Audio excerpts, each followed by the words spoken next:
Reactor online. Sensors online. Weapons online.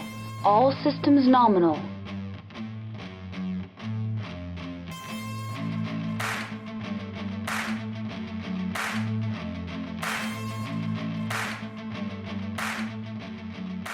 Hello everybody, this is Carrie with Unicorn Company. Today, this is the last of the mid-season or the break episodes. Mainly it's a mech tech. There are a few little things I want to talk about though. And before I really get into anything, I might be a little weird because I am on some painkillers and muscle relaxers and some stuff to help me with some pain, obviously. And I guess maybe I should share why. So, some of you may know, some of you may not, I'm polyamorous, and my girlfriend, who is awesome as hell, by the way, she is moving, and she had some guinea fowl and some ducks who couldn't go with her to her new place. They can't go with her. So I went ahead and offered to have them move in with me. Well, move in is the wrong word, but live on the property that I'm on, since I have tons of room and they can frolic about and do guinea fowl and duck things all they want. And yeah, so I just, I figured I can help with that, and I like animals, and she has these. They're kind of cool. If none of you have ever seen a guinea fowl, and I know I'm way off from Battletech right now, and this is personal life stuff, but guinea fowl are pretty awesome. If any of you are familiar with the Skeksis from the Dark Crystal, they look a lot like them. The Skeksis, which were the main bad guy in the movie, which, anyway, if some of you, I have a feeling a lot of you don't even know what that is. But then again, this is nerddom, and, in nerddom, people probably know what the Dark Crystal is, much like Labyrinth and some other things that almost are like required reading. But, yeah, they look a lot like the Skeksis, and they make the loudest noises, and they're actually pretty cute. And, yeah, so they are at my house now, but when I went to move them, like an idiot, I decided to carry the cage by myself that they were in. And in doing so, I guess you could say I had a foot actuator give out, which caused a leg actuator to give out, which caused the hip actuator to give out. And I took 46 damage to the face, mainly to my left side. So I have the impressive feat of right now having a sprained left shoulder, left elbow, left knee, and left ankle. Like if I'm going to go big on fall, if I'm going to fall, I'm going to go big, and I'm just going to hurt everything on one side. But everything's worked out. The guineas are at my house. Unfortunately, I couldn't really help after I took the fall, but she is almost done moving, and things are awesome, So there's that. And yeah, so I want to go ahead and we're going to talk about a few things. First, I want to let everyone who worked on the Trevor Project raffle know that the thing I've been waiting on is finally here, and all of you will be receiving some packages shortly. If you have not gotten me your address, please send it to me. You know how to contact me through the Discord or through my the Trevor Project email. You can use that as well. But I wanted to thank all of you. You did an amazing job, and it's just phenomenal and awesome. And we have to figure out what we're doing next year. Also, I wanted to thank Sarah. She made all of this possible, and she, incredible partner as well, made everything possible with the patches, and I wasn't going to say that, but yeah. So they're unit patches for the Trevor Project raffle. But yeah, Sarah made those possible, and I really appreciate it. So getting into Battletech stuff, like actual Battletech stuff, now that I've ranted for about 5 minutes about my personal life, and about the patches. So first, one of my friends over on Discord helped me out with some images of the Alpha Strike buildings and also did a test for me. He was able to take a picture of one of the larger buildings with 4 metal miniatures on it, which is awesome as it does show me how sturdy the buildings are. Also, I've been perusing the Ironwood Metal site, and I have to say, while they aren't keeping pace with the new force packs, they do have quite a few of the new minis in metal with variants. I encourage everyone to take a look. In fact, I believe the what's the name of that thing? Oh, the New Avalon Catholic Church Pope drives one. I can't remember what it's called now. Y'all know what I'm thinking of. I am too loopy right now to remember, and I want to say it starts with Regent. The Regent. I've seen some in the wild, so awesome, right? And last thing I want to mention is that Myth Kitty Minis is releasing the Sigma Squad unit pack. It includes 4 mechs, the Buzzard 3, Night Saber, Blackbird, and Mountain Lion, as well as releasing the Night Saber mech. And now that I have all of... Oh, and you can get those at mythkittyminis.bigcartel.com. And there's going to be some other some other unit packs to follow in the future.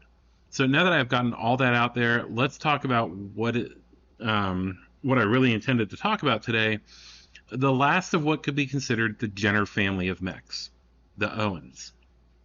Aside from the fact that both of these mechs have the names of famous American 20th century runners, what do they have in common? Well, the Owens is based on the Jenner design and looks somewhat like a Jenner. It looks like somebody took a Jenner and ran it through like an old mid-90s graphics card. Or basically tried to make it work in MechWarrior 2. So, let's go into it here. After the success of the DCMS had with its first proof of concept Omni-Mech, the Raptor, which, by the way, seems to be a popular name for experimental mechs, they decided they needed an Omni-Jenner. This mech would use the Omni technology to allow it to quickly swap out its weapons payloads for different missions. One of its main missions, though, regardless of configuration, is a Scout. It is permanently mounted with a C3 Slave, a Beagle Active Probe, and Target Acquisition Gear, or TAG for short. This does make me want to discuss one thing about the Owens and most Omni-Mechs with hard-mounted equipment, but we'll kind of get into that later. So the Owens is a 35-ton machine, has a Vox 280 extra light engine, gives it a top speed of about 130 kilometers an hour. It carries 10 single heat sinks and is protected by 7 tons of armor, giving it good protection for its size, but also showing one of the biggest deficiencies of the Draconis Combine in that era, and it was their lack of double heat sinks. A problem which would plague many of their mechs during the clan invasion, but luckily not all of them. In its primary configuration, the mech adds to its impressive electronics warfare package a single medium laser in its head, 2 small lasers in its center torso, and oddly a pair of LRM-5 launchers, one in each arm, which share a single ton of ammunition. The LRM launchers seem like an odd decision in this case, with the mech in its primary configuration, as you would think they would want it to be something that can close to as short of a range as possible to assist members of the C3 network, though it would probably make a good long-range support unit and a light lance. And the battle value of the primary configuration is 839. Excuse me. The alpha configuration of the Owens, on the other hand, is built for close-range spotting, and in my opinion, would have been a more fitting primary. The mech is armed with a pair of arm-mounted Streak SRM-2 launchers. In its center torso, it has 2 machine guns and a small pulse laser mounted in its head. While the mech is better suited for close combat, the machine guns obviously find limited use against the intended opponent of a machine built in this era, the clans. The battle value of the A is 680. Bravo configuration of the Owens takes it even closer to its Jenner roots. The mech is armed with a single SRM launcher, enhanced with an Artemis 4 fire control system in its right arm, which is kind of weird. You would expect it to be in the torso, but anyway. As secondary weapons, it carries 4 small lasers, 3 in its left arm and 1 in its head. This configuration comes in at a battle value of 752. In its Charlie configuration, the Owens is built for long-term scouting and operations with limited supplies. It's armed with a large laser in its left arm and a pair of medium lasers in the right arm. Its lack of double heat sinks, though, does hurt it if the pilot decides that smashing the controls is the way to go. Otherwise, it's a good configuration in a campaign setting. The battle value of the Charlie configuration is 964. The Owens Delta is, well, it's mainly a spotter again, this time enhanced with a NARC launcher. The mech has a single offensive weapon, an SRM-4 in its right arm, and technically you could give the NARC launcher explosive pods. Otherwise, it's almost an Ost Scout. The Delta configuration comes in at 655 battle value. The Echo setup for this machine came along with the development of the medium-range missile system. Looking for anything that they could slap that onto, it carries an MRM-10 in its right arm and a medium laser and medium pulse laser in its left, which actually makes it a pretty decent mid to short range light mech. The battle value of the Echo is 833. So we're getting into the home stretch here with the Foxtrot configuration. This loadout is all energy and attempts to enhance the design with more electronics, this time a targeting computer.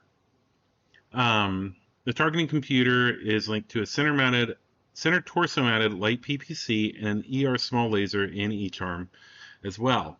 On top of that, in an attempt to dissuade infantry from getting up close and personal, the mech has a single anti-infantry pod in its left leg. This configuration comes in at 933. So next we have the Golf, and with the Golf we are really getting into the specialized weeds here. The mech carries no real weapons except for a TSEMP system made to attempt to shut down enemy mechs. I wish I had more to say about this one, but I don't. It is, for all intents and purposes, a scout that can possibly disable an enemy mech. Oddly enough, it has one of the highest battle values of all the configurations at 1761.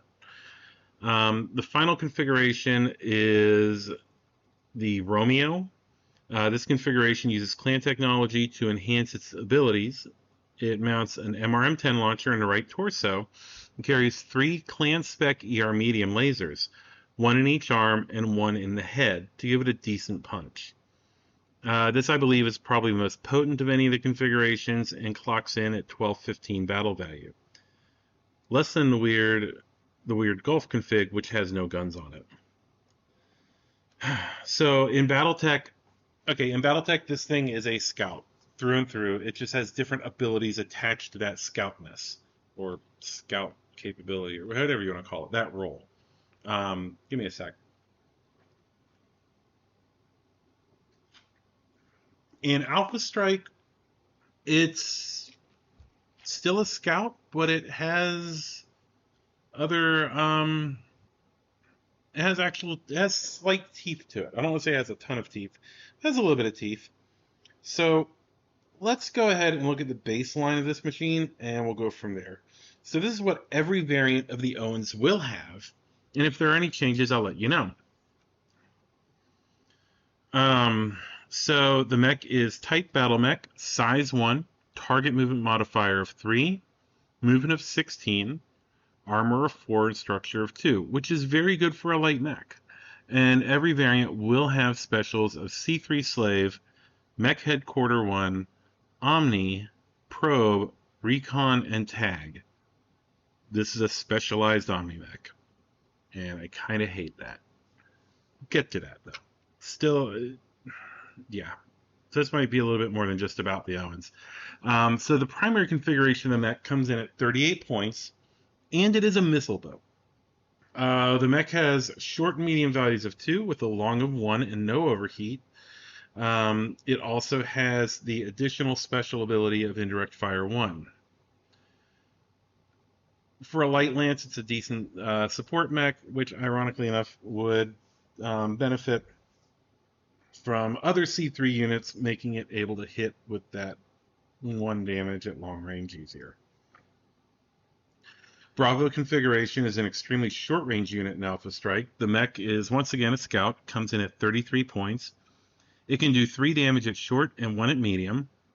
Once again, no long or overheat values. Shoot, where was I? Yeah, like I said, I'm a little out there. It also has no additional special abilities over the base configuration. So if you want something that can stab in the back really well, this is it. But it's not going to get there very easily because of its speed. Charlie is an interesting configuration. It's classified as a striker, and with a short and medium of 2, no long or overheat. It doesn't pack a huge punch, but it is a bit more survivable than most configurations, as it does have the energy special ability, reflecting its loadout in classic Battletech, and has a point value of 36 points. Then we go back once again to the scout roll with the D configuration.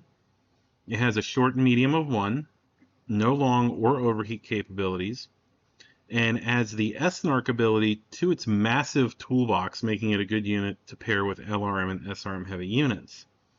I don't know if there's a C3 LRM carrier, but this would be really good with it. It is also one of the lowest cost configurations at 32 points. The Echo is almost an identical clone of the Charlie. This model, while having the same damage profile and also a striker, does not have the ENE ability. And it comes in at the same price. Less related to the mech, but more towards the costing system, this makes me think that on mechs with just 2 structure, the energy ability is negligible. So if you want to run 2 C variants, just one more explodey than the other, this and the Charlie are the 2 you want. Now in the Foxtrot configuration, the Owens is once again an energy boat, and this time packs a slightly stronger punch than the Charlie config. It is classified as a striker and comes in at 39 points. It has a short and medium of 2 and a long of 1 with no overheat. It once again gains the energy special, so once again it's more survivable than most of the configurations on this list. The Golf configuration is a little bit of an odd bird. The mech has no damage values associated with it, and has a point value of 34 points. This is mainly due to all the equipment that it carries, which now includes the special of T-Semp1, making it something which can range from annoyance to terrifying on the battlefield in Alpha Strike, as it can do anything from just mess with your target numbers to outright shut you down. Finally, we have the Romeo. Now, this configuration once again hits about as hard as any of this mech's configs can, with 2 at short and medium, has no long range, but it does have an overheat of 1. It is classified as a striker and comes in at 37 points, and doesn't have any additional special abilities over the base setup. Alright, so this mech pretty much is a decent scout for when it was built. I do want to talk about how this mech is an example of too much hard-mounted equipment, though. I mean, sure, if it's all you have, you aren't going to turn it down. But mounting so much gear on it permanently limits the design space that you have with the mech, regardless of whether you're looking at it in Classic or in Alpha Strike. I mean, hopefully someone at Catalyst comes along and decides we need an Owens 2, which would make better use of the chassis with a couple of upgrades. I mean, the Diamond Shark seemed to be into redoing old Intersphere Omnis, so maybe this time it could be named after a famous runner from the 21st century. You know, but yeah, like, one of the things, and okay, so before I'm going into stuff about next season, I do want to touch on this whole thing with the hard-mounted equipment. So I know they were doing it to show that the Intersphere did not really know what the hell they were doing with designing Omni-Mechs, but this is just really bad. I mean, like, horribly bad. And there are a few designs that could totally totally do with either a Mark II version or just having not had hard-mounted equipment. Mainly the Owens and, oddly enough, the Blackhawk KU.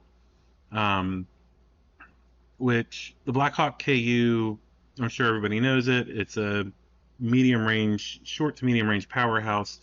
Basically, it's a Clan Nova bumped up by a few tons and using inner sphere equipment. But much like the Nova itself, all of its jump jets are hard mount. So you can't swap those out for improved jump jets. Just like here with the Owens, you would have way more hitting power, or at least the capability to have way more hitting power if it was just like a hard-mounted C3 Slave, instead of all this other ancillary equipment that is very niche when it comes to the game, and is mostly useful in scenarios. And yes, I get that. I get that we are looking at, well, they have to have design flaws, and this is a new technology to the inner sphere, so forth, and so on. But it bites, it's rough when you look at it and you're like, if only I didn't have to carry all this extra stuff. Because yeah, they could have made some really awesome, they could have made something that that gave the Jenner 2C a run for its money, and instead they built a thing that gives nothing a run for its money except maybe an Austin Scout. Even then, I don't think so. So I mean, that pretty much covers what we were going to talk about here with the Owens. Next time you all will hear from me is on the opening episode of season 3. I'm not sure if there's going to be anything overarching for that season, like this past season where I had the whole thing with the different eras. Maybe it'll be in the mech techs. I do know that quite a few of them are going to be arachnid based, because somebody's trying to help me get over my fear of spiders. So I figured, why not talk about spiders and all the different versions of spiders that are in BattleTech. So season 3, episode 1, we'll start off talking about the Starleague Defense Forces Special Operations Machine, the Spider. I do thank you all so much for listening. If you would like to support the podcast, please check out our Patreon at patreon.com/Unicorn Company. Or if you'd like to get something more for your support, go to our sponsor, Miffed Kitty Minis, and pick up some of the awesome miniatures that they have for your table. Until next time, this is Carrie, signing off.